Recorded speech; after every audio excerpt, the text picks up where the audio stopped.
Hi friends, welcome back to channel.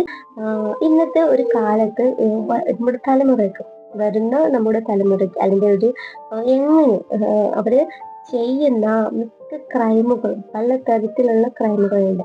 പക്ഷെ അവർക്ക് അതിൻ്റെ കുറ്റബോധം എന്നത് അവർക്ക് തീരെയില്ല. ഒരു ക്രൈം അവർ ചെയ്തിട്ട് സമൂഹത്തിന്റെ മുമ്പിൽ പിടിക്കപ്പെട്ടാല് അവരതിനെ വളരെയധികം നിസ്സാരമായിട്ടാണ് കാണുന്നത്.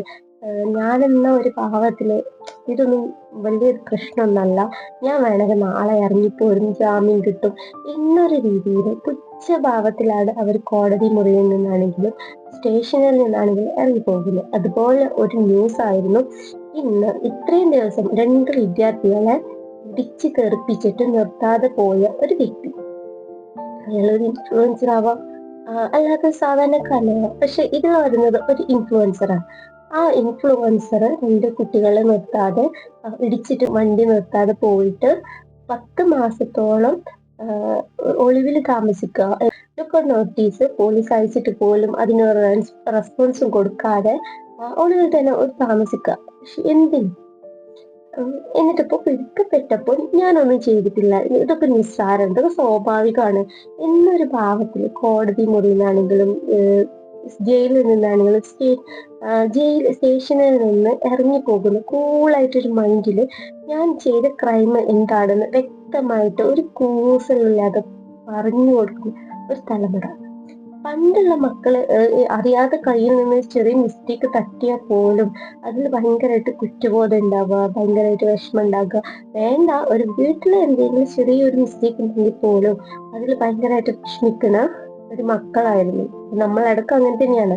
കാരണം നമ്മളെ പാരൻസിന്റെ അടുത്തൊക്കെ നമ്മൾ എന്തെങ്കിലും കുഞ്ഞു മിസ്റ്റേക്ക് ചെയ്താൽ മതി, പക്ഷെ നമുക്ക് ഭയങ്കര പേടിയാവും. ശിക്ഷ കിട്ടുമല്ലോ, തല്ല് കിട്ടുമല്ലോ എന്നുള്ള ഒരു പേടി ഉണ്ടാവും. വീട്ടിലെത്തിയാലും തല്ല് കിട്ടുമല്ലോ, അല്ലെങ്കിൽ ഉപ്പ വന്നാലും ഉമ്മ വന്നാലും തല്ലുമല്ലോ എന്നുള്ള പേടിയിൽ നമ്മൾ പേടിച്ച് നിൽക്കുന്ന ഒരിത്. ആ സമയത്ത് സ്വന്തം മാതാവിനെ കൊന്നാലും, ഏതെങ്കിലും കുട്ടികളെ കൊന്നാലും, വിദ്യാർത്ഥികളെ വാഹനം ഇടിച്ച് കൊന്നാലും, മനഃപൂർവ്വം അടിച്ചാലും അല്ലാതെ അടിച്ചാലും നിർത്താതെ പോയാലും, ലഹരി പദാർത്ഥങ്ങൾ ഉപയോഗിച്ചിട്ട് പ്രതിയാവേണ്ടി വന്നാലും, ഒരു ജീവന് അവർ കാരണം നഷ്ടപ്പെടേണ്ടി വന്നാലും ഒരു കൂസലും ഞാൻ നാളെ ഇറങ്ങിപ്പോരും അങ്ങനത്തെ ഒരു ഭാവത്തില് ആണ് ഇന്നത്തെ മിക്ക തലമുറയിലും. അതിന്റെ പ്രധാന റീസൺസ് എന്താണ്? അവർക്ക് പേടിയില്ല. കാരണം അവര് പൈസ കയ്യിലുണ്ടോ അവർക്ക് ജാമ്യം കിട്ടും. ഒരുപാട് ക്രൈമുകൾ ചെയ്താൽ പോലും ഇന്നത്തെ കാലത്ത് അവർക്ക് അതൊരു വിഷയമല്ല. ഒന്നിന്റെ കയ്യിൽ പൈസ ഉണ്ടായാൽ മതി, പൈസ ഉണ്ടെങ്കിൽ നൈസായിട്ട് ഊരി പോരാലോ എന്നൊരിതാണ്, എന്നൊരു മനോഭാവം ഇന്നത്തെ തലമുറയിൽ എന്തുകൊണ്ടുണ്ടായി നമ്മൾ എപ്പോഴും അത് ആലോചിച്ചിട്ടില്ല. ഒന്നാമത്തെ റീസൺ എന്ന് വെച്ചാൽ ഇന്നത്തെ സിസ്റ്റം. ഇന്നത്തെ കോർട്ടാണെങ്കിലും എന്താണെങ്കിലും സ്റ്റേഷൻ ആണെങ്കിലും നമ്മുടെ ജുഡീഷ്യറി അവർ കളിയാക്കാണ്. അവര് എന്താ പറയാ, എന്ത് ചെയ്താലും പുറത്തിറക്കാൻ ആളുണ്ട്, എന്ത് ചെയ്താലും പുറത്തിറങ്ങും, അല്ലെങ്കിൽ അത് വലിയ വിഷയമൊന്നല്ല, ഞാൻ പുറത്തിറങ്ങും, ഇങ്ങനത്തെ ഒരു മനോഭാവ. ഒരു പ്രതിയെ ഒരു കസ്റ്റഡിയിൽ എടുക്കുന്നവരെ അവർ നന്നായിട്ട് കഷ്ടപ്പെടും. അത് കഷ്ടപ്പെട്ട് കഴിഞ്ഞിട്ട് ഇവർ കഷ്ടപ്പെട്ട് ഒരു പ്രതിയെ കോടതിയിൽ ഹാജരാക്കി കഴിഞ്ഞാൽ ഉണ്ടാവുന്ന ഇഷ്യൂസ് എന്തായാലും സ്റ്റേഷനിൽ ഹാജരാക്കി തന്നാലേ ഓരോരുത്തർ ജാമ്യം എടുക്കാൻ പറ്റും. ലക്ഷങ്ങളോ അല്ലെങ്കിൽ പൈസ വലിയൊരു തുക ഓഫർ ചെയ്തിട്ട് വക്കീലന്മാർ അതിനു വേണ്ടിയിട്ട് നിൽക്കും, ഇവരെ പുറത്ത് കേൾക്കാൻ വേണ്ടിയിട്ട്. ഇതാണ് ഇവിടെ നടന്നുകൊണ്ടിരിക്കുന്നത്. ഇങ്ങനെ ചെയ്യുന്ന ഒരു പ്രതി, ഇങ്ങനെ കയ്യിലെ ക്യാഷ് കൊണ്ട് സമൂഹത്തെ അല്ലെങ്കിൽ കോടതി വിലക്കെടുക്കുന്ന ഒരു പ്രതി, സ്റ്റേഷനിൽ നിന്നാണെങ്കിൽ വിലക്കെടുക്കുന്ന ഒരു പ്രതി വീണ്ടും രണ്ടാമത് ചെയ്യുന്നത് ഇതേ ക്രൈം തന്നെയാണ്.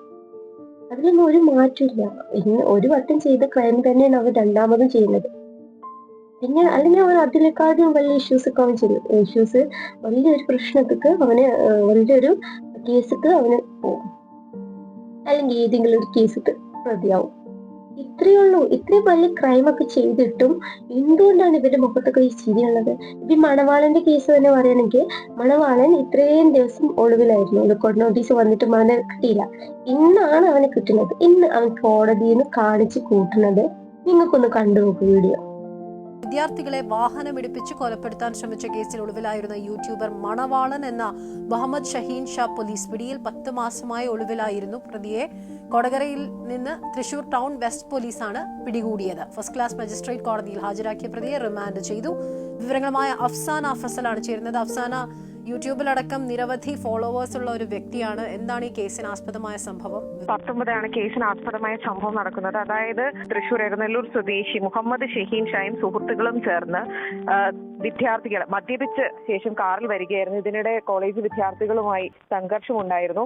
അങ്ങനെ ബൈക്കിൽ രക്ഷപ്പെടാൻ ശ്രമിച്ച വിദ്യാർത്ഥികളെ പിന്തുടർന്ന് മണവാളനും സംഘവും പിന്തുടർന്ന് പുറകെ ചെന്നിടിക്കുകയായിരുന്നു. മണവാളനായിരുന്നു വണ്ടി ഓടിച്ചിരുന്നത്. അതിനുശേഷം ഇയാൾ ഒളിവിൽ പോയി. 10 മാസമായി മണവാളൻ എന്ന് പറയുന്ന ഒളിവിലായിരുന്നു. പോലീസ് കഴിഞ്ഞ ഡിസംബറിൽ ഇയാൾക്ക് എന്നിട്ട് പറ, ഈ വീഡിയോ നിങ്ങൾ കണ്ടിട്ട് നിങ്ങൾ എന്താ മനസ്സിലായത്? എന്തൊരു പരിഹാസമല്ല. ഇപ്പൊ ഉമ്മയെ കൊന്ന മകന് സെയിം തന്നെയാണ് അവനും ചെയ്തത്. മാധ്യമങ്ങൾക്ക് നേരെ അവന്റെ ഗോഷ്ടി കാണിക്കുന്നുണ്ട്. മാധ്യമങ്ങൾക്ക് നേരെ അവൻ ഗോഷ്ടി കാണിക്കുന്നുണ്ട്. അവന് ഒരു കുറ്റബോധമില്ല.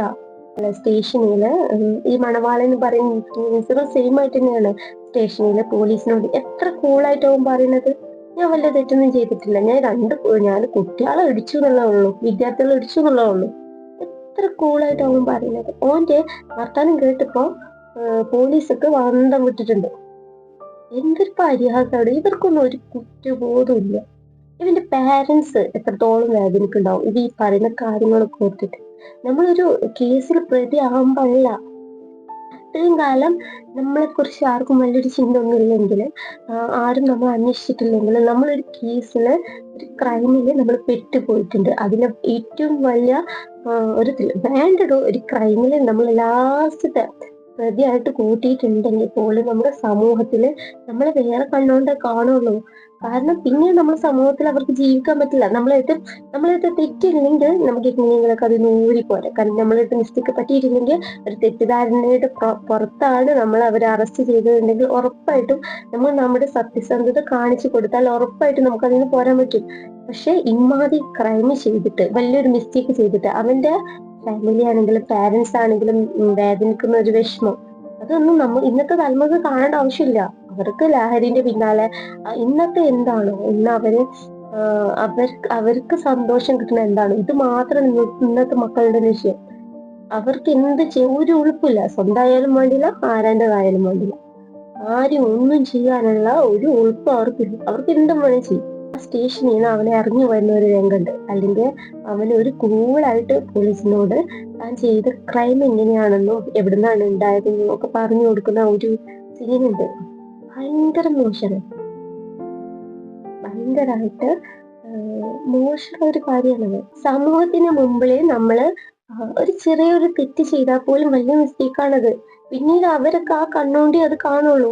അപ്പൊ ഇൻഫ്ലുവൻസർ ആണെന്ന് വിചാരിച്ചിട്ട് നമുക്ക് എന്തും ചെയ്യാനുള്ള ഒരു തോന്നലുണ്ടോ? നമ്മളെ കയ്യിൽ പണമുണ്ട്, ഇൻഫ്ലുവൻസർ ആകുമ്പോൾ പണം ഉണ്ടാവും, ശരിയാണ്. പക്ഷെ അത് വിചാരിച്ചിട്ട് നമുക്ക് എന്തും ചെയ്യാം. ആരെ വേണമെങ്കിലും നമുക്ക് ഉപയോഗിക്കാം, ആരെ വേണമെങ്കിലും നമുക്ക് ഇടിച്ചിട്ട് ജീവൻ കളയാം എന്നൊക്കെ ഉണ്ടോ? ഇല്ല. എന്താണ് ഇത് ഇൻഫ്ലുവൻസർ മറ്റുള്ളവർക്ക് ഒരു മാതൃക കാട്ടേണ്ട ആൾക്കാരാണ്. സമൂഹത്തിൽ നന്മ ചെയ്യേണ്ട ആൾക്കാരാണ്. നമുക്ക് കിട്ടിയ ഒരു അവസരമാണ്. ആ അവസരം കൊണ്ട് അവർക്ക് നന്മ ചെയ്തു കൊടുക്കുക എന്നുള്ളതാണ് ഇൻഫ്ലുവൻസറുടെ കടമ. എന്നാൽ മാത്രമേ നമുക്ക് ചിലപ്പോൾ നമുക്ക് എഡ്യൂക്കേറ്റഡ് അല്ലായിരിക്കും. എഡ്യൂക്കേറ്റഡ് ആയിക്കാണ്ട് നമുക്ക് സമൂഹത്തിന് ആരെ ദ്രോഹിക്കണ്ട. നമുക്കായിട്ട് ജീവിക്കാനെങ്കിൽ പറ്റുള്ളൂ. സഹായിച്ചിട്ടില്ലെങ്കിൽ നമ്മൾ ആരും ദ്രോഹിക്കാതിരുന്നൂടെ? നമ്മളൊരു ഇൻഫ്ലുവൻസർ ആണ് എന്ന് വെച്ചാൽ ഒരുപാട് നന്മ ചെയ്യുക. ഇൻഫ്ലുവൻസർമാർക്ക് കുറെ നന്മ ചെയ്യാൻ പറ്റും. എഡ്യൂക്കേറ്റഡ് അല്ല, അവർക്ക് ചിലപ്പോൾ വിദ്യാഭ്യാസം ഒന്നും ഉണ്ടാവില്ല. പക്ഷെ അവരൊരു ഇൻഫ്ലുവൻസർ ആയിട്ടുണ്ടെങ്കിൽ അവർക്ക് ഒരുപാട് നന്മ ചെയ്യാൻ പറ്റും. അതൊരു നെഗറ്റീവായിട്ട് എടുക്കല്ല വേണ്ടത്. ഞാനൊരു ഇൻഫ്ലുവൻസർ ആണ്, എന്തിനുള്ള ഒരു താക്കോലാണ്, അല്ലെങ്കിൽ വലിയൊരു ജോലിയുള്ള ആളാണ്, വലിയൊരു ഉദ്യോഗസ്ഥനാണ്, എനിക്ക് എന്തും ചെയ്താലും എന്റെ കയ്യിൽ പണം ഉണ്ട്, എനിക്ക് എങ്ങനെ ഇറങ്ങി പോരാന്നുള്ള ചിന്ത അല്ല ഉണ്ടാവേണ്ടത്. നമ്മൾ എന്തുകൊണ്ട് അത് ചിന്തിക്കണില്ല? നമുക്ക് ഒരു ഇൻഫ്ലുവൻസർ ആണെങ്കിലും ആരാണെങ്കിലും സമൂഹത്തിനോട് ഒരു ബാധ്യത ഉണ്ട്. നമ്മൾ കാരണം ആർക്കും നന്മ നമുക്ക് ചെയ്യാൻ പറ്റിയിരുന്ന ദോഷങ്ങളും ചെയ്യരുത് എന്നുള്ളൊരു ചിന്ത നമുക്ക് ഉണ്ടാവണം.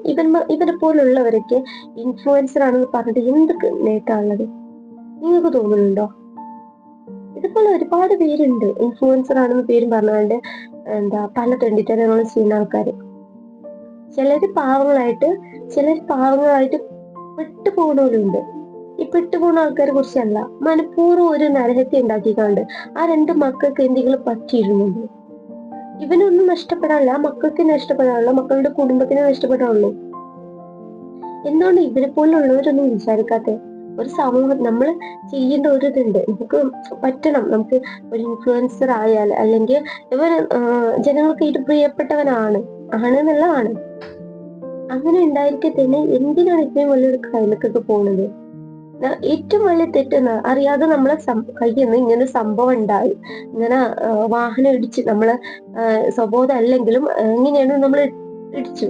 ആ ഇടിച്ചു എന്നുണ്ടെങ്കിൽ ആ സ്പോട്ടിൽ ആ മക്കളെ ഹോസ്പിറ്റലിൽ കാണിക്കാനുള്ള മനസ്സ് നമ്മൾ കാണിക്കണം.